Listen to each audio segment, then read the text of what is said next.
wabarakatuh. Waalaikumsalam warahmatullahi wabarakatuh. Alhamdulillah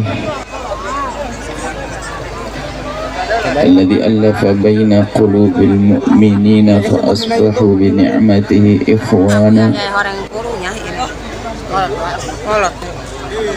Wa salatullahi wa salamuhu ala rasulil karim al-mab'uth rahmatan lil alamin habibina sayyidina Muhammad wa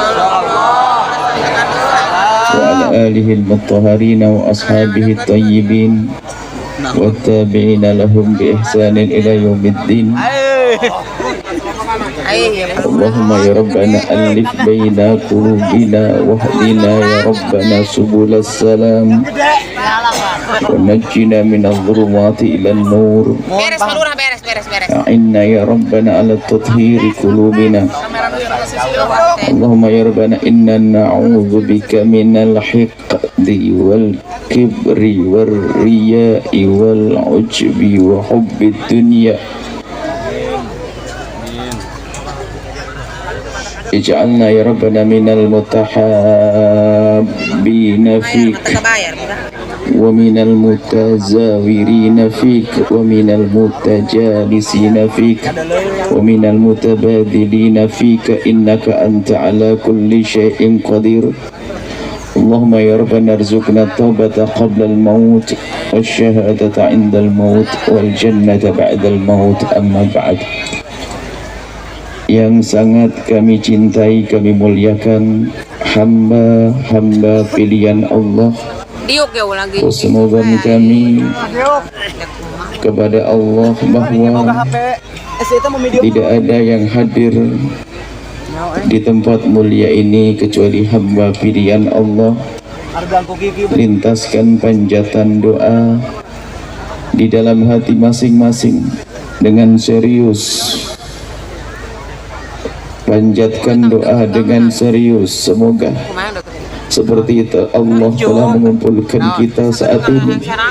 Allah mengumpulkan kita kelak di padang mahsyar di bawah bendera baginda Nabi Muhammad sallallahu alaihi wasallam, dan kelak mengumpulkan kita di surga bersama Rasulullah sallallahu alaihi wasallam. Hadirkan kerinduan itu, dan sungguh jika kita serius di dalam memohon kepada Allah, maka Allah Maha Kuasa. Dan sebelum kita melanjutkan perjalanan kita ini menjalani sebuah perjalanan, berhenti sejenak seperti ini untuk merenungi agar jalan kita yang akan kita lewati atau kita lalui benar. Kita merenung saat ini dalam pertemuan singkat ini agar benar hidup kita di esok hari, di minggu yang akan datang, di tahun yang akan datang, agar hidup kita semakin baik. Maka mari kita merenung saat ini. Pastikan ilmu yang akan kita dapat malam ini akan kita amalkan, dan pastikan bahwa kita datang ke tempat ini ingin mencari ilmu, bukan hanya sekedar ramai-ramai berkumpul.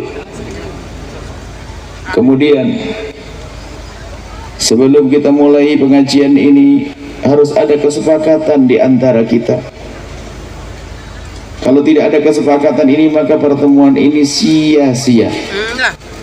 Pastikan bahwa di antara kita tidak ada saling benci, di antara kita tidak ada saling dengki, di antara kita yang ada hanya cinta karena baginda Nabi Muhammad, karena Allah Subhanahu wa taala. Pastikan semua menghadirkan makna ini di dalam hati masing-masing, bahwa di antara kita tidak boleh ada benci, di antara kita tidak boleh ada dendam.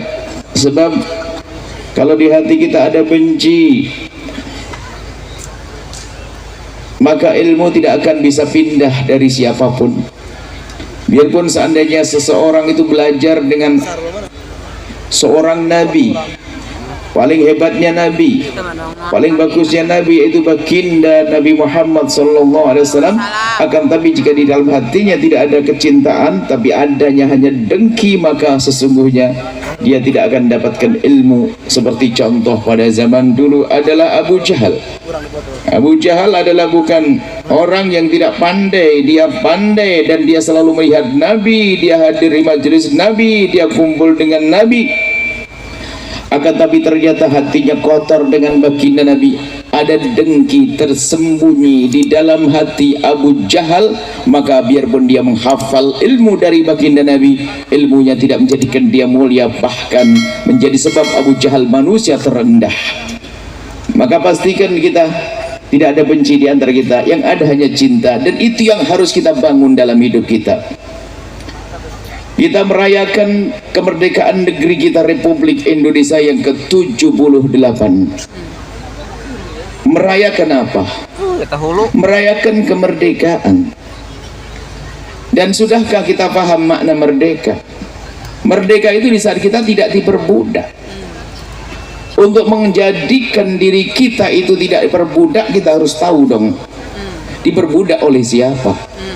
Jika pada zaman dahulu kakek moyang kita berjuang membebaskan bangsa kita ini dari diperbudak para penjajah waktu itu, karena mereka menjajah tanpa berperi kemanusiaan, mereka dengan kezaliman mereka, sewenang-wenang, penindasan dan seterusnya, maka mereka berjuang dan berjuang.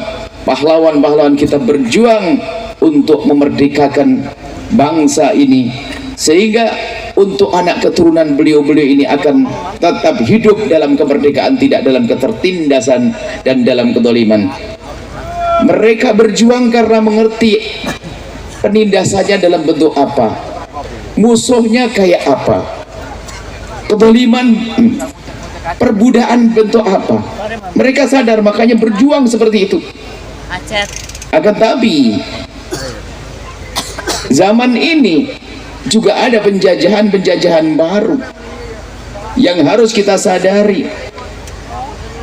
Dan ini yang pernah diisyaratkan baginda Nabi. Anggap saja setelah 17 Agustus 1945, seperti halnya waktu perang Badar, merdeka menang, baginda Nabi bersama sahabat Nabi, Nabi berkata, Nabi bersabda kepada para sahabat, biarpun riwayat ini diperselisihkan oleh para ulama hadis, akan tapi makna dari riwayat ini sangat benar, yaitu Nabi mengucapkan, Nabi bersabda, raja'na minal jihadil asghari ila jihadil akbar. Kita saat ini keluar dari perang kecil menuju perang yang lebih dahsyat lagi. Para sahabat Nabi terkaget dengan ungkapan baginda Nabi. Perang Badar sedahsyat itu dikatakan perang kecil menuju perang yang lebih gede lagi. Lalu sahabat Nabi bertanya, perang yang besar itu perang apa? Nabi menjawab, jihadun nafsi, memerangi hawa nafsu yang ada dalam diri kita sendiri. Maka jangan sampai kemerdekaan yang Allah berikan kepada kita sebagai karunia agung yang seharusnya kita isi dengan syukur kepada Allah, menggunakan kesempatan sebaik-baiknya untuk mendekatkan diri kepada Allah, beribadah dengan tahta kita, beribadah dengan harta kita, beribadah dengan kesehatan kita. Akan tetapi karena telah dijajah oleh hawa nafsu, bisa jadi kita di dalam kemerdekaan telah menjadi budak hawa nafsu kita sendiri, sehingga kita sudah tidak merdeka lagi. Hidup kita sudah tidak enak karena dengan saudara pun berebut waris karena dia biasa menuruti hawa nafsunya. Dengan tetangga tidak tegur sapa karena mengiri dengki kepada keberhasilan tetangganya. Ustadz sama ustadz pun bermusuhan karena ada kedengkian yang tersembunyi dalam hatinya. Calon pejabat dalam pejabat bersaing bukan untuk bersaing yang sehat, tapi saling menjatuhkan dan merendahkan. Karena apa? Dikuasai oleh hawa nafsu. Tidak perlu menengok orang lain, kita semua punya dalam diri kita sendiri. Mari kita di majelis mulia ini belajar bagaimana kita menyadari begitu bahayanya hawa nafsu yang ada dalam diri kita. Para ulama, guru tarbiyah, ahli tarbiyah, para ahli tasawuf mengajarkan kepada kita tentang ilmu bagaimana memerangi hawa nafsu. Dan itu ilmu yang terpenting, sehingga dikatakan ini ilmu lebih, ini ilmu namanya fardu ain di atas fardu ain. Karena ilmu ini kalau tidak dimiliki oleh seorang ahli ibadah sekalipun, penghafal Al-Quran sekalipun, orang yang jihad di jalan Allah sekalipun, ternyata kalau tidak punya ilmu ini, jihad di medan laga, ternyata disebut oleh baginda Nabi, dia adalah ahli neraka. Bagaimana orang berjihad jihad di medan laga sebagai ahli neraka? Seperti Nabi ingatkan bahwasanya ada tiga model manusia yang pertama kali nanti akan dinyalakan neraka untuk mereka. Nabi menyebutkan model-model manusia yang neraka dinyalakan, kobarannya akan membakar mereka. Yang pertama adalah disebutkan orang yang jihad di medan laga, tetapi jihadnya ternyata bukan karena Allah Subhanahu wa ta'ala, hanya ingin disebut sebagai seorang pahlawan, seorang jagoan. Jihadnya bukan karena Allah, hanya pengen disebut bahasanya grupnya ini grup jihad yang hebat, kelompoknya kelompok penyeru kebenaran, kelompoknya kelompok amar ma'ruf nahi mungkar, kelompoknya kelompok memerangi kejahatan. Akan tapi lupa bahwasanya dia tidak menata hatinya, sehingga jihadnya adalah untuk kesombongan. Ini model yang pertama. Model yang kedua adalah orang yang punya ilmu, ustadz, ulama, akan tapi ternyata mereka juga menjadi ahli neraka. Waktu ditanya, kau untuk apa belajar ilmu? Dia menjawab, karenamu, untuk belajar, untuk mengajar orang, untuk mengamalkan ilmu. Karena Allah. Dia menjawab, didustakan tidak, kau menuntut ilmu, kau mengajarkan ilmu bukan karena Allah, akan tapi kamu ingin dibilang orang lebih hebat, kau lebih pintar, lebih cerdas, kau lebih kritis, kau lebih hanya ingin disebut sebagai orang yang paling hebat, maka dia ahli neraka. Hati-hati model ini model lagi, hanya pengen disebut sebagai orang paling alim di kampungnya atau paling alim di kotanya, bukan menuntut ilmu, bukan karena Allah, maka dia menjadi ahli neraka. Dan yang ketiga adalah model yang ketiga yang ahli neraka adalah orang yang katanya berderma, dia kaya raya, berderma, bersedekah, ternyata pun ujung-ujungnya dia adalah di neraka. Ditanya, untuk apa kau bersedekah? Dia menjawab, bersedekah karena Allah. Dikatakan dusta, kau berbuat baik bukan karena Allah, akan tapi kau berbuat baik hanya karena ingin disanjung bahwasanya engkau orang yang paling dermawan di kampungmu, dan kau sudah disanjung, mintalah kau pahala kepada orang yang menyanjungmu, terhina ke neraka. Ini adalah model-model. Kita tidak perlu nengok orang lain, kita tengok diri kita. Jangan-jangan saya ini adalah golongan ustadz yang begitu. Jangan saya golongan orang kaya yang seperti itu. Jangan-jangan saya golongan orang yang sering berjuang seperti itu. Tidak usah nengok orang lain. Ini hanya gambaran bahwa yang kita perlukan sesungguhnya adalah bagaimana ilmu memerangi hawa nafsu kita, ilmu membersihkan hati kita. Dan malam ini kita akan masuki lautan itu. Kita akan masuk ke situ. Makanya kalau ingin berbenah sederhana, jangan anda nengok orang lain, kita sendiri yang ingin berobat. Kita yang ingin berbenah, nggak usah ngelirik tetangga, nggak usah ngelirik saudara, akan tetapi kita sendiri yang perlu kita lihat. Aku yang ingin berbenah. Yang ustadz tengok aku yang ustadz, yang seorang kaya aku yang kaya raya, yang seorang yang pejabat aku yang pejabat.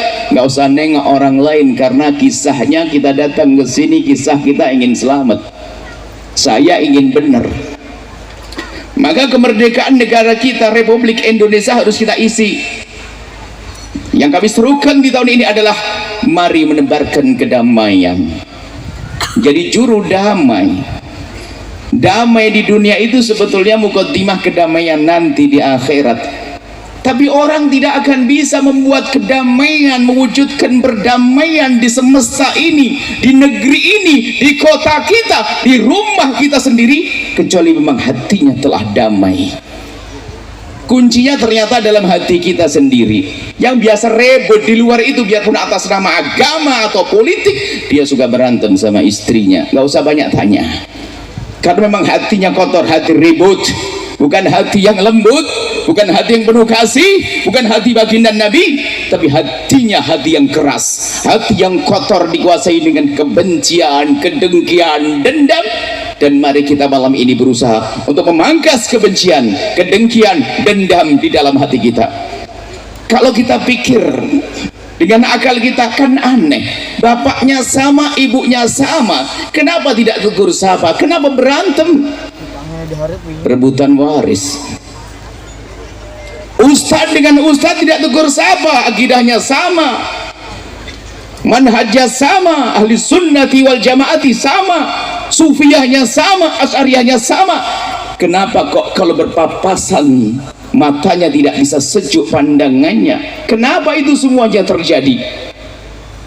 Tidak perlu kita nengok orang lain, kita sebagai apa saat ini? Malam ini kita ingin berbenah, kita ingin pulang ke rumah kita, maka kita ingin pulang membawa keindahan di rumah kita. Kita ingin mendebarkan kedamaian. Itulah mengisi kemerdekaan yang sesungguhnya. Tidak mungkin kita akan menjadi juru damai di semesta ini, di negeri ini, di kampung kita, kecuali kita sudah belajar damai dalam diri kita. Urusan hati masing-masing, urusan hawa nafsu kita sendiri yang harus kita perhatikan saat ini.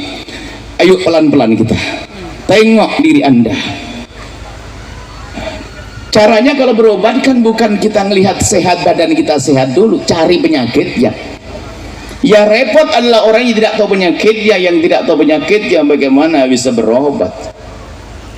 Anda lihat diri Anda mungkin punya permasalahan dengan saudara.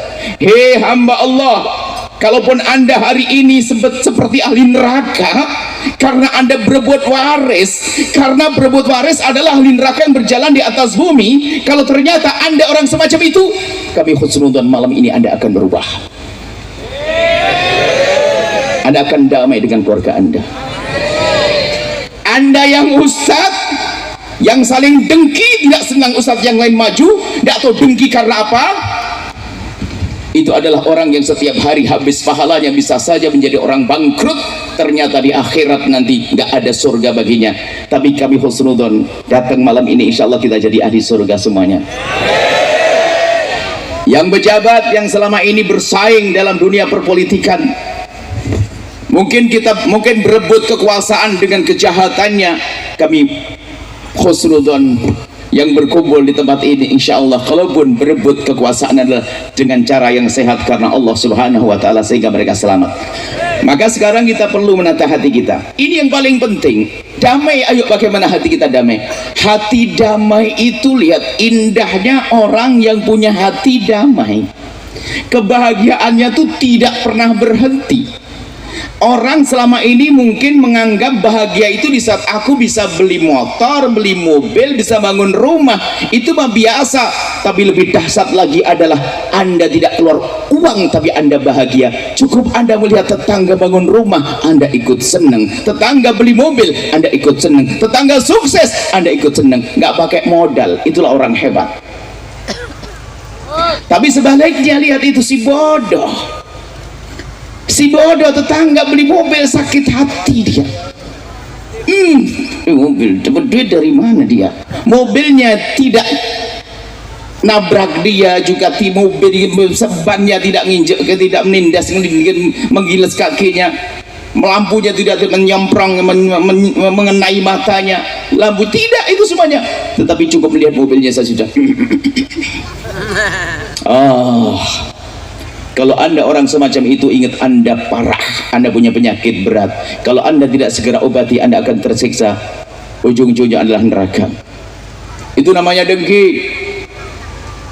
Kalau Anda seorang ustadz, lihat ustadz sebelah mau sukses, kalau Anda kebingungan ingin menjatuhkan dia dengan bermacam-macam cara, sok ilmiah gayamu, dengan gaya-gaya ilmu misalnya, ketahuilah hasud tersembunyi di dalam hati. Kita tidak ada yang tahu. Jangan hasud. Hasud itu kan aneh. Ustadz Al-Quran sama Ustadz Fikih, sebuah contoh saja. Ustadz hasud. Ustadz Al-Quran ngajak Al-Qurannya bagus, Masya Allah, luar biasa. Kalau ngajari santrinya, wah langsung pokoknya harus benar. Dan memang bagus Al-Qurannya. akhirnya sang Ustadz Al-Quran ini, lihat, ini contoh Ustadz hasud. Ustadz Al-Quran setelah ngajari santrinya, nasihatnya Masya Allah luar biasa. Wahai santriku, ingat Al-Quran kalamullah. Serem, kalamullah, betul kalamullah. Al-Quran adalah Masya Allah ilmu, lautan ilmu semuanya. Saat nasihat sampai sini bagus. Tatonya tidak lama kemudian, kamu tahu ndak Ustadz sebelah itu, dia katanya ilmu fikihnya mah hebat, jos, jago ilmu fikihnya. Tapi apa artinya ilmu fikihnya hebat? Tapi kalau dia tidak benar Al-Qur'annya, bawa nazam dalam satu tajwid, dalam nazam tajwid, man lam yujawwidil Qur'ana athimu, apa gitu, yang tidak pakai tajwid, tidak benar bacaannya, neraka. Makanya kamu harus bersyukur. Nah ini sudah nyaci ustadz fikih yang lainnya. Ustadz fikih dicaci. Ustadz fikihnya rupanya satu madhab, cuman beda ilmu saja. Ustadz fikihnya ngajar fikih, wahai anakku, fikih itu memahami agama, agama untuk bisa beramal, untuk selamat. Kalau orang tidak punya fikih seperti nggak punya agama, karena nggak akan bisa beramal, dia pun beramal akan salah. Maka fikih penting, maka ilmu paling penting bagimu adalah fikih, wahai anakku, wahai santriku. Apa artinya orang menghafal Quran tidak ngerti fikih? Nah ini sedang teman-teman ini model ustadz ini gaya-gaya ustadz begini berantem ini. Ustadz model apa itu? Tapi kalau ustadz Quran yang cerdas sama ustadz fikih yang cerdas kan cukup begini. Ustadz Al-Qurannya ketemu ustadz fikih. Hei ustadz fikih, wahai ustadz fikih, saya itu ngapal Quran telat. Tamat SMA baru pengen hafal Quran, akhirnya lambat ngafal Quran, sampai 25 baru hafal Quran. Sehingga aku selama ini hanya ngafal Quran, tidak ngerti fikih. Tapi orang pada ikut, santri-santri banyak. Tolong Ustadz fikih, saya itu hanya punya Al-Quran saja, tapi anak saya harus ngerti hukum fikih dong. Ustadz bisa ngajar tempat saya atau tidak? Tolong Ustadz ngajar tempat saya biar santri saya ngerti fikih. Wah ini baru terus Ustadz fikihnya rupanya nggak mau kalah. Oh Ustadz, ntar dulu, saya itu terlalu serius belajar fikih sampai kurang belajar Al-Quran, tajwid saya belepotan, makanya saya nggak mau jadi imam di masjid jame itu. Maka dari itu Ustadz, tolong, anak mau ngajar tempat ente ngajar fikih, tapi ente ngajar tempat saya Al-Quran. Ini baru Ustadz bener, nggak usah berantem. Tapi Masya Allah, dalam dunia ini macam-macam, alasannya macam-macam. Ya ini kan gayanya ilmiah, gayanya masalah ilmiah, gaya masalah ini, tapi malah menjadikan sebab permusuhan. Nggak begitu. Gayanya fikih, gayanya tajwid, memang benar semuanya. Yang nggak tajwid ya salah, kalau disengaja ya dosa. Tapi bukan itu yang kami maksud sini. Kadang orang mencari-cari kekurangan orang lain hanya ingin mengangkat dirinya. Gabungan antara hasud dengan kesombongan. Sombong. Lihat, kalau kita baca sejarah, pertama kali dosa yang dilakukan manusia itu kan sombong. Bukan pertama kali dosa yang dilakukan makhluk Allah itu kan sombongnya iblis.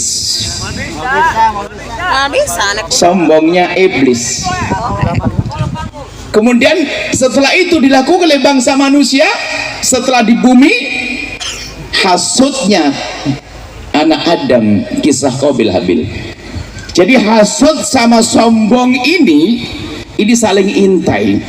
Makanya yang punya kelebihan muncul sombong merendahkan yang lain. Yang punya kekurangan hasud. Ini kurang macam-macam pokoknya. Yang kurang ilmu hasud yang banyak ilmunya. Yang kurang santri banyak yang kurang, yang santrinya sedikit. Ini ustadz, yang santri sedikit hasud sama. Yang santrinya banyak sombong. Nah ini semuanya setan semuanya, biarpun kelihatannya ustadz. Manhajnya bukan manhaj Nabi Adam. Manhaj kita kan manhaj abawi, madhabnya madhab Nabi Adam. Ini madhabnya iblis. Gayanya iblis apa? Sombong, menyombongkan tentang unsur pribadinya. Ditanya kenapa ente iblis disuruh sujud kepada Adam, sujud penghormatan nggak mau. Dia menjawab, ana khairun minhu, aku lebih bagus dari dia. Khalaqtani min nar, kau ciptakan aku dari api dan kau ciptakan dia dari tanah. Nah, ini kan sombong. Siapa yang bilang kalau api itu lebih bagus dari tanah? Dari mana?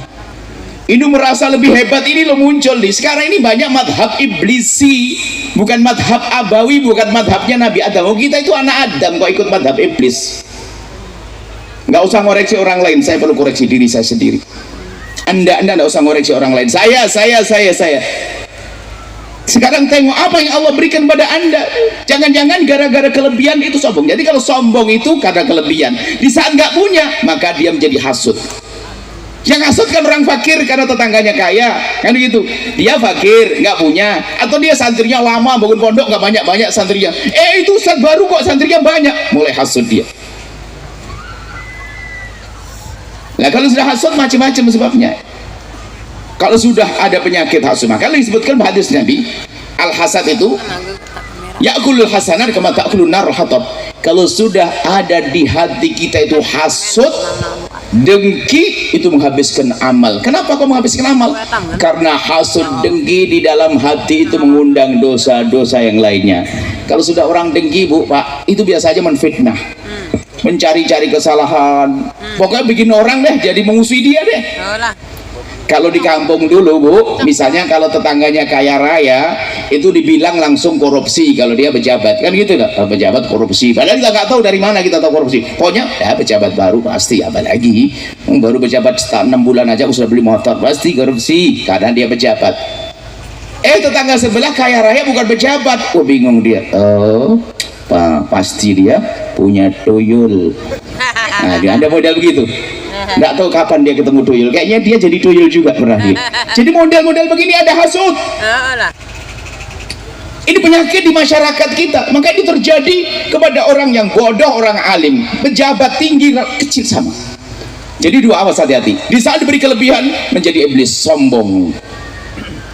Di saat diberi kekurangan, hasud. Naudzubillah, nasib buruk ini, jelek semuanya. Maka malam ini kita harus pangkas. Bagaimana memangkas sifat-sifat kotor seperti itu. Dan nanti akan muncul kebencian dalam hati kita, nggak enak. Tapi semuanya itu, dengki itu muncul karena hilangnya cinta di dalam hati kita. Kalau ada cinta, maka yang diajarkan Nabi bagaimana kita itu menumbuhkan kasih sayang dan cinta di antara kita. Untuk memangkas kesombongan tadi, memangkas namanya dengki, ini ada ilmunya dan kita harus belajar. Kalau kita sedikit bicara tentang sombong, apa yang menjadikan kita sombong? Coba berpikir. Ilmu kepleset juga rota hilang ilmunya. Mau sombong dengan ilmu, di sana ada orang lebih alim lagi di sana. Nggak ada perlunya kita sombong dengan ilmu logis. Paling senang saja, paling alim. Dia paling jago dalam diskusi apa gitu. Dia paling itu. Ada. Jangan seperti itu. Kesombongan menjerumuskan. Jadi kesombongan macam-macam sebabnya.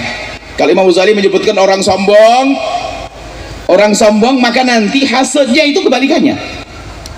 Orang sombong karena harta, maka muncul hasud orang yang kurang harta. Ada sombong karena tahta, hasud kegeser dia. Itu muncul harta, tahta. Orang sombong karena nasab misalnya. Ini sombong karena nasab, muncul orang hasud karena nasab. Orang sombong karena apapun, pokoknya begitu lawannya. Selalu itu ada dalam dunia ini. Makanya satu sombong karena harta, yang satu hasud. Yang sombong karena tahta, yang lemah hasud. Yang sombong karena nasab, yang satu hasud. Itu aja. Ingat, kalau bicara begini Anda tidak usah bilang pejabat itu hasud, tidak usah. Kita tidak mencari orang hasud, tapi kita mencari hasud, dengki di dalam diri kita sendiri. Waktu sangat terbatas, maka kita langsung tutup poin saja. Bagaimana kita memangkas penyakit itu? Pertama harus kita sadar bahwa kita rindu akhirat, kita ingin selamat di akhirat, ya Allah. Kita ingin di surga nanti, sudah jangan biarkan penyakit hasud. Kalau saya gambarkan mungkin dari dunia dakwah dulu deh, sebab Imam Ghazali mengisyaratkanlah hasadah ka hasadil ulama. Hasud yang paling serem itu justru hasudnya para ustad. Dulu.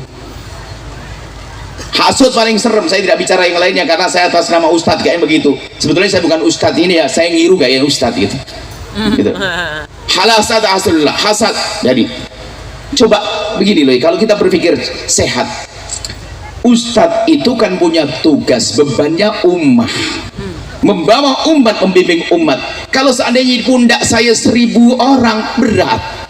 Kemudian ada satu sahabat datang, Yahya mau saya ambil 500 bagaimana? Mestinya kalau saya cerdas ya ringan, alhamdulillah beban saya dikurangi. Tapi kenapa saya marah? Hasud, aneh orang hasud itu. Orang dengki itu aneh. Pertama hilangnya benci tadi, hilangnya cinta. Hasud itu muncul menjadi kebencian dari hasud lah hasadnya. Hasud mencari hasidin. Tidak hasad, penghasut itu harus udut merem kan. Pokoknya hasud serem.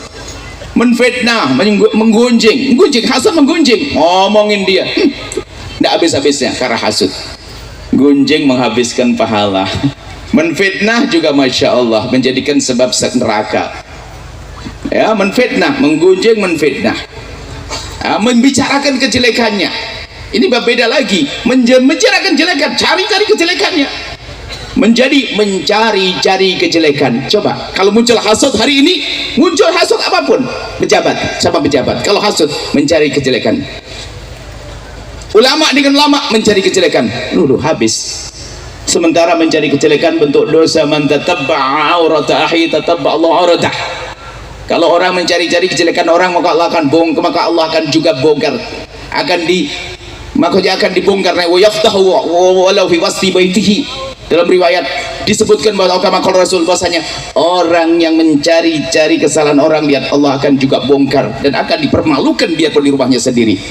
Hasud, pokoknya jelek dia semuanya. Sudah, kita akan langsung saja di waktu singkat bagaimana kita itu memangkas itu semuanya.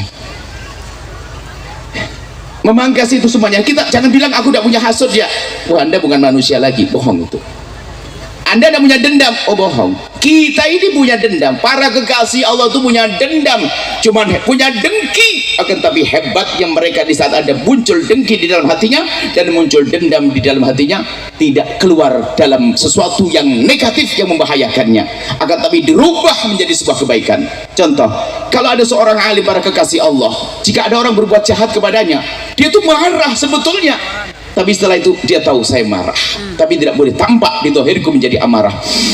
Oh, orang itu kurang ajar benar sama aku. Oh, katanya Pak, dia malah memberikan hadiah kepada orang tersebut.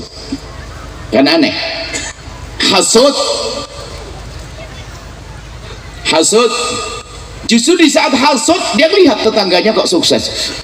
Oh, kenapa kok saya mulai hasud dengan tetanggaku?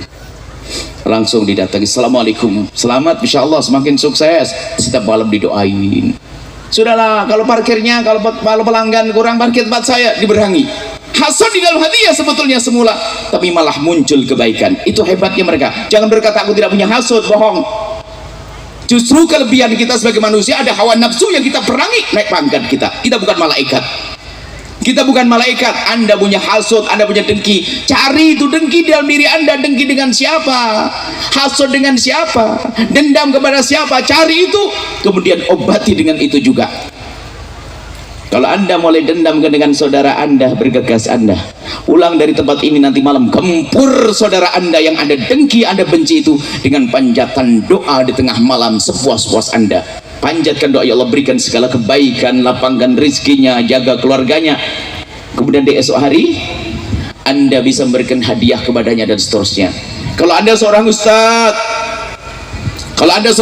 kok ngedengki, tiba-tiba muncul dengki, Anda tahu dulu dong. Yang repot nggak tahu kalau dia mendengki itu repot. Adapun masalah mengemas dan menghantam dengan model macam-macam, iblis pintar merubah-rubah amal jelek seolah menjadi amal baik. Itu kan tazyin syaitan dari dulu.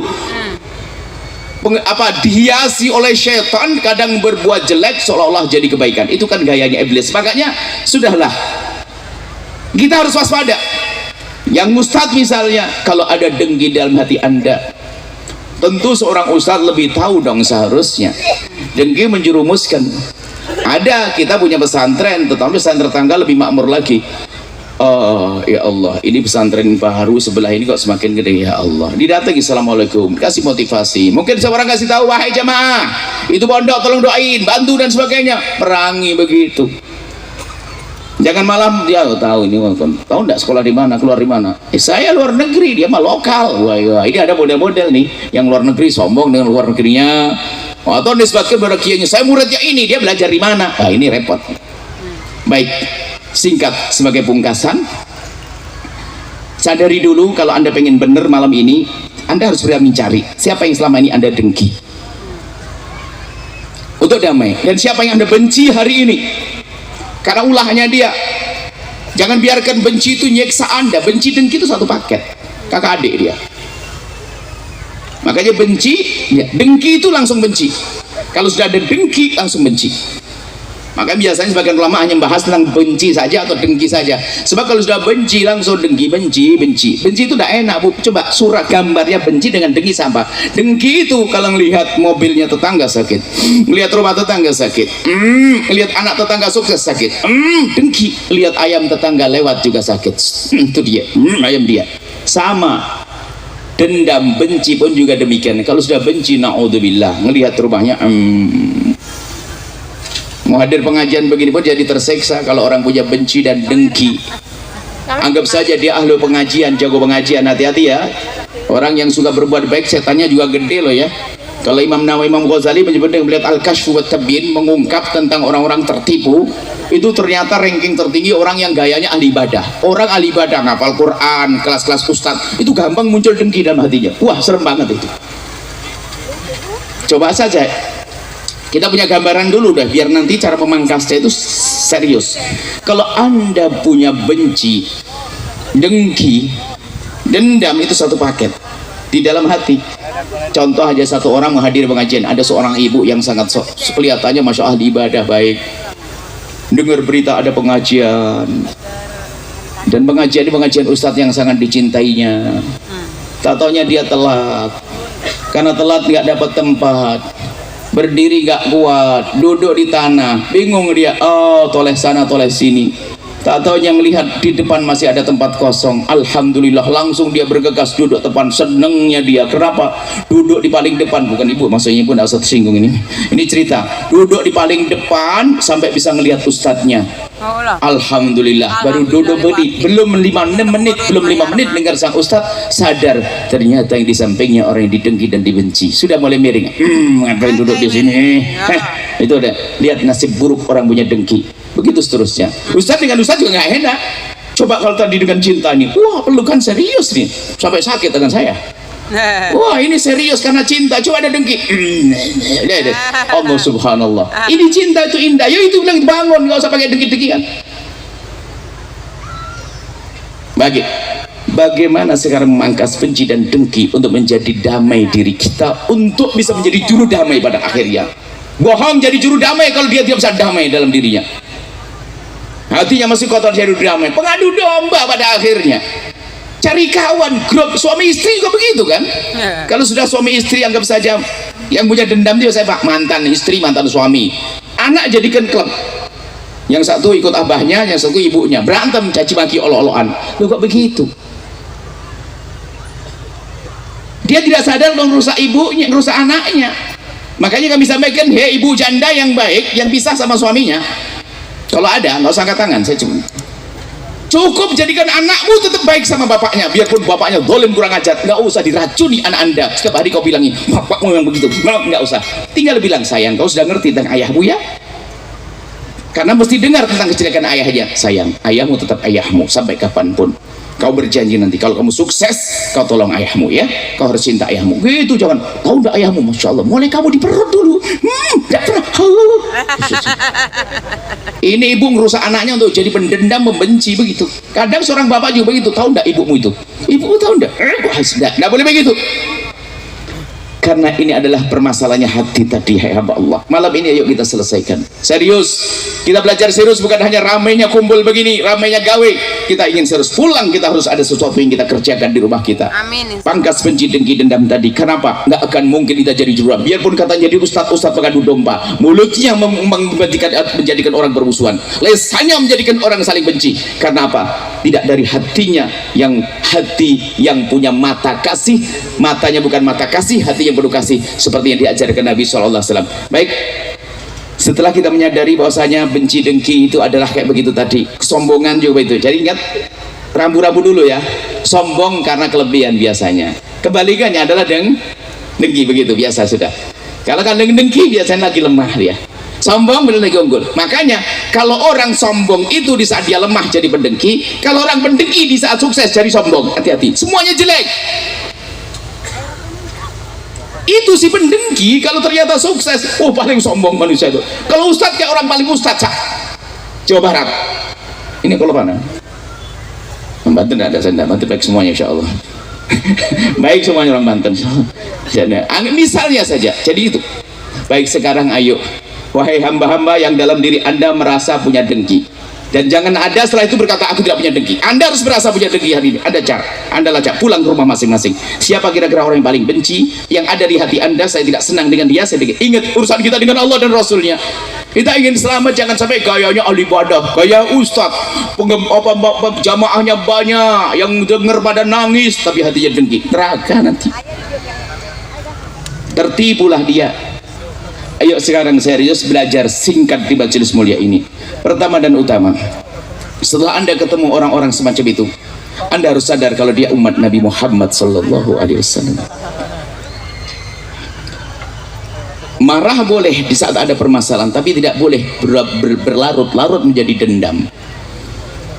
Kalau tidak marah bukan manusia. Ada marah, tapi marah kita tidak boleh marah yang salah. Orang bertakwa di surga bukan orang yang tidak punya kesalahan kan. Bahkan disebutkan adalah salah satu cirinya ahli surga orang bertakwa, wasari'u ila maghfiratin min rabbikum wa jannatin 'arduha as-samawati wal ardu 'iddat lil muttaqin. Bergegaslah kalian menuju pengampunan Allah dan surga yang disiapkan untuk orang bertakwa. Orang bertakwa modelnya apa diantaranya? Wal kadhiminal ghaidha. Orang yang bisa menahan amarah di saat diganggu sama orang. Wal'afina 'anin nasi, tidak cukup sampai dia menahan agar tidak marah, akan tapi bergegas amarahnya dirubah menjadi maaf. Setelah memaafkan belum cukup, karena bisa saja maaf ini masih menyisakan kekotoran. Lalu setelah memaafkan, wallahu yuhibbul muhsinin, Allah senang dengan orang berbuat baik. Lihat, ini cirinya ahli surga, dijahatin malah memberikan kebaikan. Ada pada zaman Nabi dikisahkan 3 model manusia, tinggal Anda pilih yang mana. Yang pertama adalah, ya Rasulullah, ada orang berbuat jahat kepadaku, bagaimana kalau aku balas kejahatan? Nabi menjawab apa? Ya, kalau ente balas sama, nggak ada kelebihan. Yang lain lagi adalah orang berbuat baik, lalu aku balas dengan kebaikan. Ya, hal jazaul ihsan ihsan, kebaikan dia harus buat kebaikan, mah biasa. Tapi ingin istimewa gimana? Orang istimewa adalah orang yang di saat dijahatin malah ngebaikin. Bukan itulah penyambung silaturahmi yang sesungguhnya. Man idza quti'at rahimuhu wa salaha. Dijailin, dijahatin malah ngebaikin, itu istimewa. Bukan kejahatan balas janda. Kita harus belajar saat ini. Lalu kebaikan apa yang bisa kita berikan? Baik, sekarang mulai masuk. Masih ada beberapa menit, masuk kita. Oke, kita punya dengki, punya dendam, sudah ketahuan yang kita dendam A, B, C, D. Maka sadari kalau mereka adalah umat Nabi Muhammad sallallahu alaihi wasallam, yang Nabi bersabda, la yu'minu ahadukum hatta yuhibba li akhihi ma yuhibbu li nafsihi. Tidak sempurna iman salah satu dari kalian itu kecuali sudah mencintai untuk saudara seperti mencintai untuk dirinya sendiri. Fahami itu saudara kita itu. Makanya kenapa harus mendengki? Itu berpikir dulu, berpikir.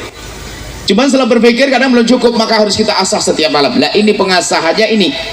Kami sampaikan, kami berikan ini. Penyakit dengki, benci, dendam dalam hati itu penyakit berat. Maka harus copot itu, di operasi berat. Maka yang hendaknya Anda lakukan adalah pertama dan paling utama sebelum yang lainnya adalah pastikan, wahai saudara-saudariku, setiap malam atau setiap Anda mengadu kepada Allah, khususnya di malam hari, ingat, panjatkan doa untuk orang itu dengan doa kebaikan. Nggak pakai duit ya, saya sengaja memberikan resep nggak pakai duit. Kalau pakai duit nanti beralasan nggak punya duit. Kalau pakai kesedekah nanti bilang nggak punya duit nanti. Sekarang kami beri yang paling mudah, doa. Apa sih susahnya ngomong doa, ya Allah berikan kebaikan kepadanya? Akan tapi untuk orang yang kita dengki, orang yang kita dendami, pastikan Anda bisa melakukan itu. Dia pinjam duit kepada ibu, ibu sadar, anggap bayangin jangan beneran. Dia pinjam duit kepada ibu, janjinya bulan ini, akhir bulan pertengahan bulan ini sudah dibayar, tanggal 15 kemarin sudah lewat lagi, belum dibayar-bayar, masya Allah. Di telepon direcect, di WA enggak balas-balas, balas dibaca toh. Akhirnya Anda datang ke rumahnya, katanya pergi, sandalnya lengkap, motornya lengkap. Wah ini, akhirnya Anda curiga, jangan-jangan dia nggak pergi. Anda ke belakang gelondong, tak taunya di belakang lagi ngitung duit. Lagi ngitung duit, Anda datang malah marah, melengos, kelihatan kalungnya begini sambil bilang, ngapain kamu kesini? Wah, tambah digituin, pergi sana. Anda pulang dengan kesedihan. Bayangin, kira-kira setelah itu sampai di rumah Anda bisa ndak ngamalin ilmu tadi barusan tadi? Doain, ya Allah, kurang ajar banget tuh ya Allah, saya pinjemin duit, saya tagih kok susah, malah marah dengan saya. Ya Allah, lapangkan rizkinya ya Allah, semoga suaminya tambah sayang ya Allah, anaknya soleh-soleh ya Allah. Bisa nggak Bu kira-kira? Berat ya? Berat memang. Berat nala duit tadi Bang. Iya tentu berat, karena itu amalannya ahli surga itu para kekasih Allah. Waliullah itu kerjanya gitu Bu. Berat para bapak dan sebagainya. Berat nam Atau ustadz nih, ustadz yang mana? Ustadz yang baru merintis atau sudah lama merintis, tatonya nggak berhasil. Tatonya ada ustadz baru langsung gede pondoknya. Sudah gede pondoknya, sedikit kurang berakhlak. Waduh, sedikit kurang berakhlak lagi. Walah, sudah nggak sowan lagi. Waduh, sowan ini. Kita muncul sombong gara-gara tua nggak disowani, ada yang marah ya tadi. Nggak sowan lagi. Kurang ajar. Wah, ini anak muda main sore. Yes. Awas nanti malam. Ya Allah, itu anak muda berkiprah. Ya Allah, lapangkan rizkinya, jadikan makmur pesantrennya, jaga akhlaknya, muliakan dia, ampuni dia ya Allah, jadikan santrinya jadi ulama semuanya. Bisa ndak Anda sebagai ustadz yang ngiri doain begitu? Nah ini ustadznya, ini tantangan. Langsung bilang bahasanya, ustadz saya kirim 3 DO semen nanti tambahan. Wah, bisa ndak? Ini ada tantangan ustadz nih, kalau mau jadi ustadz berani begitu, jangan. Berat. Semuanya mengatakan berat karena memang ini amalannya para waliullah. Waliullah itu ya begitu. Waliullah itu benci ada tapi dipangkas, berubah jadi keindahan. Dendam ada, dipangkas menjadi indah. Maka Anda pulang dari tempat ini harus pangkas benci, sehingga Anda yang semula lihat tetangga Anda tidak nyaman, Anda hari ini jadi senyum. Tapi operasi dulu, setelah hidup dioperasi nggak bisa, tetap saja dengki. Malam ini kita operasi hati Anda, kami operasi, dioperasi. Caranya adalah cabut benci dan cabut dengki dengan memberikan kebaikan, dimulai dari panjatan doa. Panjatan doa. Pastikan Anda bisa doain, hei Ustadz, doain Ustadz sebelah. Hei Kiai, doain Kiai sebelah. Hei pedagang, doain pedagang sebelah. Waduh, berat banget ya. Sudahkah dia kaya, kurang ajar lagi, mentang-mentang Masya Allah. Oke, berat.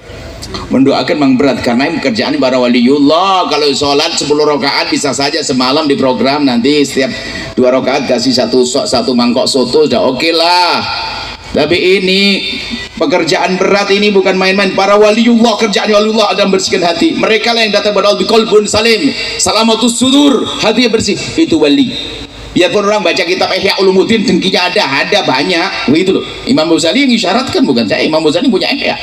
Wah, bacaannya kitab tasawuf, sufi, tasawuf, tapi dengkinya menggunung dalam hatinya. Masya Allah ada. Anda tidak usah mencari siapa, cari Anda sendiri. Jangan-jangan Anda yang punya dengki. Operasi berat tadi itu. Tapi kalau operasi berat itu nggak akan mampu Bu. Bohong kalau ada orang mengatakan bisa tadi. Ibu, duitnya dipinjam, orangnya susah dicari, kira-kira Ibu bisa doain dengan doa kebaikan? Bisa. Bohong Ibu, enak. Kayaknya sudah jadi wali aja nih. Jawabnya sedikit susah, berat. Mendoakan ustadz, doain ustadz berat. Calon pejabat, calon bupati, doain calon bupati berat. Mau saingan kok, doain gimana sih? Padahal kalau doain mah hebat dia. Ada. Itu operasi berat. Maka Anda tidak akan mampu kecuali Anda sudah minum obat biusnya. Nah ini saya sampaikan obat bius agar Anda mudah mendoakan orang lain, dan setelah itu lesan Anda tidak akan menjadi lesan kotor. Obat biusnya adalah, ingat obat biusnya. Setelah ini Anda kalau dengar obat bius ini begitu mudah Anda doain orang lain, biarpun dalam keadaan marah, yang Anda dengki karena sudah dibius Anda. Obat biusnya saya beri dari baginda Nabi Muhammad SAW dalam satu riwayat, ma min abdin muslimin yad'u li akhil muslimi ala dhaghril ghaibi illa wa qala al malaku walaka bimithlin. Tidak ada seorang mendoakan orang lain yang orang itu tidak ada di hadapannya. Tidak ada di hadapannya maknanya nggak kelihatan boleh, atau lagi bermusuhan, bermasalah. Tidak ada orang yang mendoakan orang lain yang lagi bermasalah dengan doa kebaikan kecuali malaikat menjawab walaka bimithlin, kamu dapat duluan. Dikatakan oleh para ulama, doa yang sangat mudah dikabul oleh Allah adalah doa dengan cara ala dhahiril ghaib, doa kayak begitu. Kalau Anda lihat orang jahat jahil pada Anda, kurang ajar pada Anda, malam Anda gembur dengan doa kebaikan, maka yang diberi oleh Allah terlebih dahulu adalah Anda. Sehingga tidak usah repot-repot pengen doa. Ada sebagian orang tuh kalau pengen doa begini, saya mau umroh, mau doa di Mekah. Kelamaan kapan umrohmu? Ada satu cara doa yang sangat mudah dikabul oleh Allah. Nggak usah bingung muter sana kemari, nggak usah pergi ke tempat yang kiai, nggak usah kelamaan nantinya ketemu kiai, kadang kiainya susah dicari. Ada cara doa yang sangat mudah dikabul oleh Allah, dan Nabi yang menyebutkan, Nabi tidak pernah bohong. Ada satu doa yang sangat mudah dikabul tapi sangat dilupakan oleh hamba Allah, yaitu apa? Doa dengan cara mendoakan orang lain. Maka pastikan Anda bisa mendoakan orang lain, khususnya yang kurang ajar kepada Anda. Di saat Anda bisa melatih terus, Anda biasakan dengan mendoakan orang lain tersebut, maka Allah akan kabul untuk Anda yang pertama. Yang kedua, perlahan demi perlahan dengki yang bersembunyi di hati Anda akan terkikis habis. Anda pangkas setiap saat. Ini resep Nabi Muhammad, itu obat biosnya. Insya Allah setelah ini Anda pulang sudah mulai bisa ya. Anda boleh coba nanti ingat, Anda hajatnya apa? Pengen rezeki banyak, doain ya Allah rezeki. Kalau Anda minta ya Allah berikan padaku rezeki, Anda banyak, kita banyak salah kayaknya. Wah, doa itu gampang ketolak. Tapi di saat kita mendoakan orang yang bermasalah dengan kita, orang yang lagi kita dengki, ya Allah semoga rezekinya semakin banyak, maka Allah akan kabul untuk kita, dan perlahan demi perlahan hati kita semakin bersih. Siap mendoain? Harus Anda jangan tidak siap. Kalau tidak siap jangan ngaji dengan kami. Sudah. Saya ingin membuat perubahan, kami ingin sama-sama membuat perubahan dalam diri Anda. Itu saudara Anda yang rebut waris Anda, habis gembur dengan doa kebaikan, ya Allah itu saudaraku, anak ibuku, anak ayahku, jadikan dia ahli surga ya Allah. Dia berebut warisku, tapi aku tidak rela jika masuk neraka ya Allah. Berikan kesadaran, ampuni ya Allah, angkat derajatnya. Oh, enak, hati Anda bersih. Jangan sampai sudah harta hilang, hati sakit, waduh neraka juga. Na'udzubillah. Mendoakan, kalau Anda sudah bisa mendoakan, Allah akan beri untuk Anda. Jadi ini adalah kami dapat dari guru kami waktu nasihati kami, dan kami amalkan. Memang ya dimudahkan pokoknya. Kalau punya hajat itu nyari siapa yang kurang ajar sama kita ininya. Kalau tidak ada mah bingung, kurang ajar ya orang, tidak awas ya, semoga rezekinya banyak. Berarti salah nggak punya duit tuh, semoga rezekinya banyak, cuma ini gitu. Oh pasti latih dengan begitu. Biarpun itu berat Bu, namanya ini kerjaan para kekasih Allah. Mungkin kalau Anda disoting pertama kali doa jelek muka Anda, karena Anda masih marah. Tapi semakin hari semakin lembut itu muka, sehingga begitu mudah Anda mendoakan orang lain. Itulah lesannya, lesan orang beriman. Lesannya baik, bukan lesan mengutuk. Al-mu'min bukan orang sambab wala syatam. Seorang mukmin bukan kerjaannya nyaci maki, bukan kerjaannya mengolok, tapi seorang mukmin adalah lihat lesannya lembut. Itulah didikan dari baginda Nabi Muhammad SAW. Tidak perlu kita ngomong jelek, ngomong kotor, kutuk-kutukan. Seandainya dalam hidup Anda tidak ngutuk Fir'aun, tidak ngutuk Abu Jahal, nggak dosa kok. Sekarang orang kok ngutuk orang Islam, ini bagaimana hidup ini? Sudah, insya Allah obat biusnya sudah kerasa. Cuman ada sebagian kayak masih bingung. Saya kasih obat bius, double bius. Biar nanti ini ada ilustrasi perjalanan nanti di padang mahsyar Bu. Terakhir nanti di padang mahsyar para bapak, semoga kita dikumpulkan dengan rombongan baginda Nabi yang dikatakan seperti kilat menuju surga. Sampai digambarkan nanti ada orang yang menemukan padang mahsyar itu begitu cepatnya, bangkit langsung masuk surga. Begitu. Di antaranya adalah orang yang itu dipanggil oleh Allah dalam hadis qudsi, ainal mutahabuna bi jalali. Ini adalah dosis obat bius tadi. Ainal mutahabuna bi jalali, mana orang hidup di dunia dengan cinta karena aku? Allah menyeru, dan orang-orang yang hidup di dunia dengan memangkas benci tadi, seperti yang Anda lakukan tadi, kalau Anda seperti itu, Anda nanti akan mendengar seruan itu. Tiba-tiba Anda berkumpul. Setelah Anda berkumpul, lihat Anda akan digiring meluncur ke surga yang orang-orang munafik, orang kafir puluhan ribu tahun di padang mahsyar. Akan tapi orang-orang yang seperti Anda tadi akan meluncur ke surga laksana kilat. Kemudian Allah juga mengizinkan setelah itu mengizinkan kalau orang pengen menuntut haknya sah, diizinkan. Allah Maha Adil. Adakan orang di dunia begini Bu, mungkin ada pernah dengar kalau orang marah begini, demi Allah aku tidak rela, aku tuntut nanti di akhirat. Pernah dengar enggak? Kalau Anda pernah dengar, batal jadi menantu Bu. Serem punya menantu kayak itu, batal jadi besan.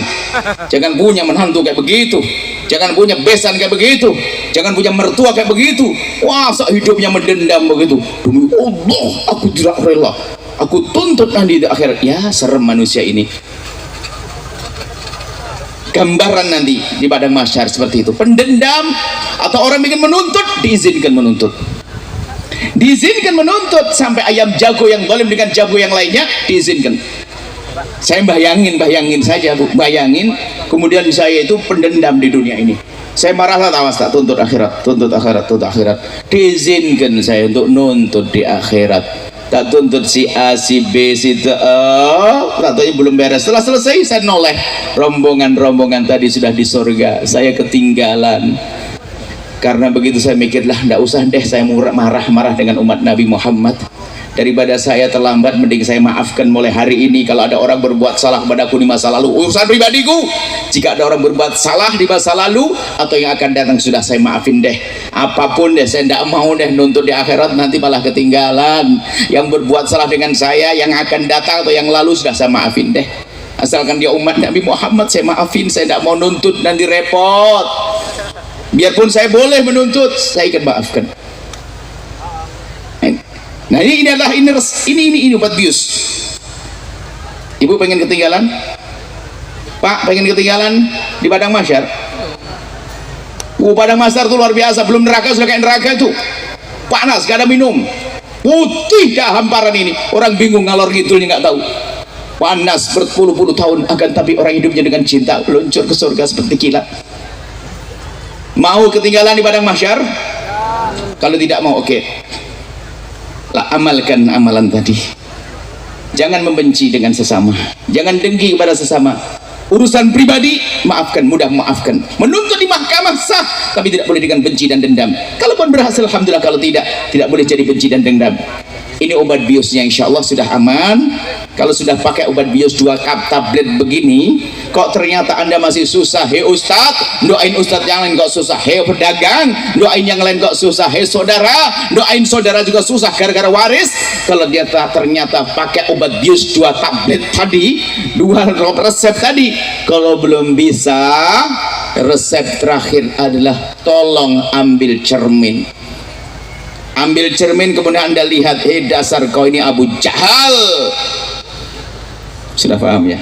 Abu Jahal dengki dipiara, kau ini Abu Jahal miara dengki, benci pada umat Nabi. Cukup tunjuk begitu saja, selesai, beres insya Allah hari ini. Kemudian setelah itu lihat, penyakit itu kadang menyisakan. Maka agar tidak tumbuh lagi ibu, bapak, agar tidak lagi tumbuh lagi penyakit kotor tadi, pastikan 2 hal. 2 hal penutup. Jangan Anda mencari-cari kesalahan orang. 1. Yang kedua, jangan digunakan mulut Anda mencaci, menyebut kekurangan orang. Ini penutup. Jangan mencari-cari kesalahan. Kalau ada orang diuji oleh Allah dengan melihat kesalahan orang, itu musibah. Kalau saya naudzubillah, kalau tiba-tiba dibukakan aib guru saya di mata saya dihukum oleh Allah berarti. Kalau saya tiba-tiba melihat kekurangan saudara saya, berarti saya dihukum oleh Allah.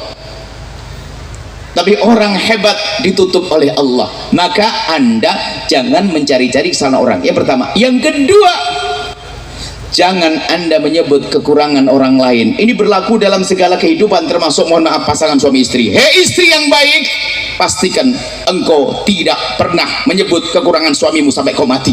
Hei suami yang baik, awas. Istrimu manusia biasa, tentu ada kekurangannya. Suami hebat adalah yang tidak pernah menyebut kekurangan istri sampai mati. Hari ini caci maki. Sesaat suami mencaci, kenapa hidungmu begitu wahai istriku, dibalas sama istrinya, kenapa mulutmu begitu bang, caci maki setiap hari. Karena apa? Mencaci akan mengundang cacian. Maka dia jangan mencaci. Ingat, suami istri berlaku. Jangan Anda menyebut kekurangan pasanganmu sampai mati. Kalau bicara kekurangan tentu ada. Bicara kekurangan tentu ada, akan tapi kehebatan kita adalah kita tidak pernah menyebut kekurangan orang lain. Kalau ini rumus kita pakai indah hidup, nggak ada orang caci maki. Mencaci menggunakan kebencian. Kalau mimbar ini saya gunakan untuk mencaci orang, apa faedahnya? Kalau saya tidak mencaci Fir'aun, tidak mencaci Abu Jahal, tidak mencaci Abu Lahab, nggak ada masalah kok. Tapi kenapa kadang kita sering mencaci maki umat Nabi Muhammad, caci maki olok-olokan, wah sombong-sombongan, lengkap diborong semuanya dengan kesombongannya, dengan apa yang dimilikinya. Ternyata ada dengki sombong kumpul jadi satu. Insya Allah inilah majelis kita. Ibu bapak pastikan amalkan ilmu. Nanti pulang ke rumah ambil kertas, amanat. Ambil kertas, jangan hanya ngitung duit saja, ngitung orang-orang kurang ajar, ini namanya A, B, C, D. Tapi jangan diturusi judul orang kurang ajar, judulnya yang baik, orang-orang yang harus saya doain yang baik-baik setiap malam. Allah semoga ini ilmu hakikat, Bu, ini bukan main-main. Anda rugi kalau sudah menghadiri nggak mengamalkan, rugi. Ini untuk kebaikan Anda, enak hati setelah itu. Ada orang kurang ajar, doa ya Allah semoga ustadznya semakin makmur, semakin pesantrennya makmur, semakin baik. Itu saja, nggak usah doain jelek deh, capek. Sampai di sini karena waktu, insyaallah mulai tadi sudah dikasih tanda waktu habis. Insyaallah ini saja. Semoga Allah menjadikan kita orang yang bersih hatinya. Alhamdulillah. Allahumma sholli ala habibina sayyidina Muhammad wa sayyidina Muhammad. Allahumma ya Allah, pandang kami dengan kasih sayang dan cinta darimu ya Allah. Seperti engkau kumpulkan kami saat ini, kami mohon kumpulkan kami kelak di surga bersama kekasihmu Nabi Muhammad. Seperti kau kumpulkan kami saat ini, kami ingin kelak kumpul di padang mahsyar bersama rombongan kekasihmu Nabi Muhammad. Dan seperti engkau pertemukan jasad kami, pertemukan hati kami dalam cinta karenamu. Jauhkan kami dari benci dan dengki ya Allah. Jadikan kami orang yang damai ya Allah, dan jadikan kami juru damai ya Allah. Damai dalam hati kami ya Allah, karena terbebas dari benci, dengki, dendam dan penyakit hati. Kami ingin jadi juru damai, maka jadikan kami orang yang damai dalam diri kami sendiri ya Allah. Kami mohon ya Allah, jauhkan kami dari dendam dan benci kepada sesama kami. Maka kami mohon ya Allah, jika ada orang berbuat salah kepada kami, mencaci kami, menfitnah kami, menggunjing kami, prasangka buruk kepada kami mohon ampuni mereka ya Allah. Jangan hukum mereka, karena mereka umat kekasihmu Nabi Muhammad ya Allah. Kami tidak ingin mendendam kepada siapapun ya Allah. Engkau yang menguasai hati kami ya Allah. Sebesar apapun kejahatan dia kepada kami mohon ya Allah, lapangkan hati kami ya Allah, dan berikan kesadaran kepadanya ya Allah, dan jauhkan kami dari dengki kepada sesama kami ya Allah. Maka kami mohon ya Allah, jika ada orang mendengki kami karena kesuksesan kami mohon berikan kepadanya seperti yang kau berikan kepada kami, dan hilangkan dengki di hatinya ya Allah. Dan kami mohon ya Allah, jika kami mendengki seseorang karena keberhasilannya, kami mohon tambahkan keberhasilannya dan hilangkan dengki di hati kami ya Allah. Ya Allah, ya Allah, maka kami mohon ya Allah, tetangga-tetangga kami ya Allah, lapangkan rizki mereka ya Allah. Dan kami mohon makmurkan majlis pesantren, para asatid, anjengan kiai yang ada di kiri kanan tempat ini. Makmurkan majlis mereka, makmurkan pesantren mereka dengan santri yang soleh solehah ya Allah, dan jadikan mereka kelak menjadi penerus dakwah kekasihmu Nabi Muhammad ya Allah. Jaga keluarga mereka, muliakan mereka, para anjengan, para kiai yang ada tempat ini, muliakan mereka semua ya Allah. Ya Allah, ya Rahman, ya Rahim, Wahidan yang Maha Kasih. Dan kami mohon ya Allah, jika ada di antara kami yang bermusuhan ya Allah, jadikan kami saling mencintai Allah. Jika ada di antara yang hadir kakak adik bermusuhan karena rebutan waris, itulah ahli neraka berjalan di atas bumi. Kami mohon berikan kelembutan di hatinya, berikan kesadaran sehingga dari saling benci menjadi saling cinta ya Allah. Sungguh bagimu sangat mudah ya Allah, ya Rahman, ya Rahim. Dan kami mohon ya Allah, yang berjualan di kiri kanan tempat ini, yang mendengar suara ini ya Allah, jadikan jualan mereka berkah ya Allah. Yang siapapun yang mendengar suara ini, berikan segala kebaikan. Yang pernah meninggalkan solat, jadikan ahli solat ya Allah. Yang pernah minuman keras, hentikan ya Allah. Ampuni kami semua dan jauhkan kami dari segala dosa. Sungguh kami tidak rela jika ada orang dengar suara ini lalu kau hukum ya Allah. Siapapun mereka ya Allah, berikan kesadaran dan ampuni mereka. Dan kami mohon jauhkan kami dari sebab-sebab kehinaan ya Allah. Jauhkan kami dari minuman keras, jauhkan kami dari judi ya Allah. Dan kami mohon ya Allah, jauhkan kami dari sebab kehinaan zina ya Allah. Jauhkan kami dari zina. Saat ini begitu mudah orang terpleset dalam hina dan busuknya zina.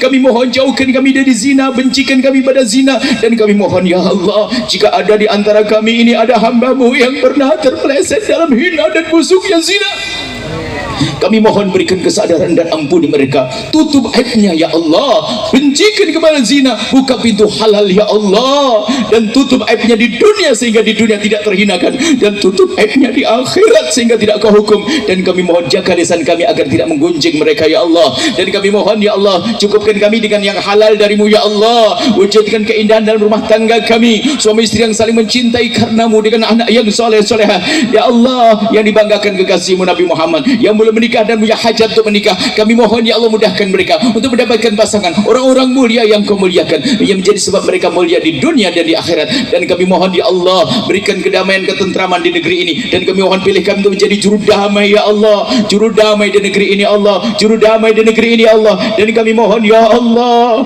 ya Allah, yang sempit rizki, lapangkan rizki mereka dengan rizki yang halal penuh berkah, yang sakit sembuhkan, yang punya hutang mudahkan kami dalam bayar hutang-hutang kami. Dan kami mohon ya Allah, jika ada di antara mereka ya Allah punya anak yang bejat, jauh dari kemuliaan, jauh dari kebaikan, jika ada di antara mereka ada punya anak yang jauh darimu ya Allah, kami mohon berkat kehadiran orang tua ini, kembalikan anak itu ke jalan yang kau ridha ya Allah. Ya Allah, berkat kehadiran para orang tua ini, muliakan anak-anak itu ya Allah. Dan kami mohon ya Allah, panjangkan umur kami dalam ketaatan serta sehat walafiat, panjangkan umur kami dalam ketaatan serta sehat walafiat, dan berikan kepada kami semua ya Allah husnul khatimah, mati dalam keadaan iman.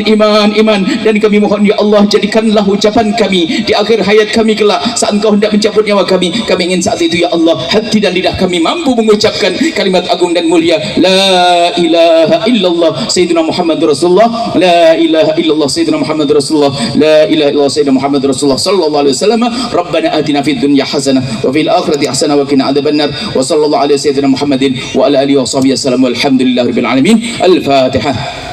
Bismillahirrahmanirrahim. Ya Siratal ladzina an'amta alaihim ghairil maghdubi alaihim waladdallin. Amin ya rabbal alamin.